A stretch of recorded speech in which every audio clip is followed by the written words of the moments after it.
মারা গিয়েছিল। জো পরিবারের ওয়াং আর আরেকজন লোক জঙ্গলে পালাচ্ছিল যাতে বাঁচতে পারে।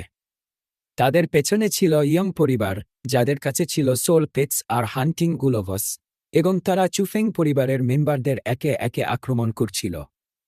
শেষমেশ ওয়াং আর তার সঙ্গী ছাড়া বাকি সবাই মারা গেল।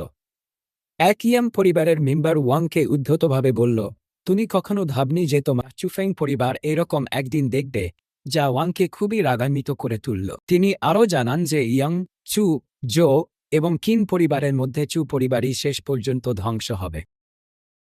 আজ থেকে ডানলু সিটিতে ভবিষ্যতে শুধু 3টা প্রধান পরিবার থাকবে।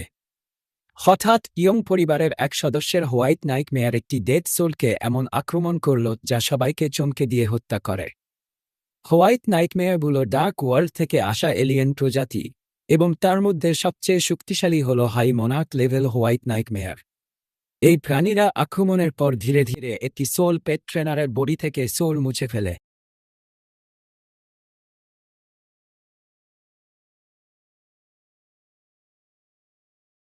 যখন পর্যাপ্ত সোল এনার্জি সরবরাহ করা হয় না, তখন হোয়াইট নাইটমেয়ার এটিকে পুরোপুরি গিলে খায়।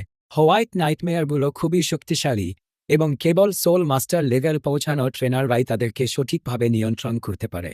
নাইটমেয়ার প্যালেসের মধ্যে হোয়াইট নাইটমেয়ার সবচেয়ে শক্তিশালী।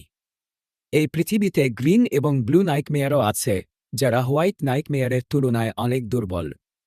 তবে সোল পেট ট্রেনাররা এই 2 ধরনের নাইটমেয়ারকে নিয়ন্ত্রণ করতে পারেন, এবং এদেরকে তাদের মূল সোল পেট হিসেবে বদলে নিতে পারেন। হোয়াইট নাইটমেয়ার একে একে সবার উপর আক্রমণ শুরু করল। তাদের সোল পাওয়ার দুর্বল থাকায় এটি তাদের এনার্জি শুষে নিয়ে মেরে ফেলতে শুরু করল। ঠিক সেই মুহূর্তে নাইটমেয়ার প্যালেসের soul pet trainer Shi Guang Han ঘটনাস্থলে পৌঁছালেন।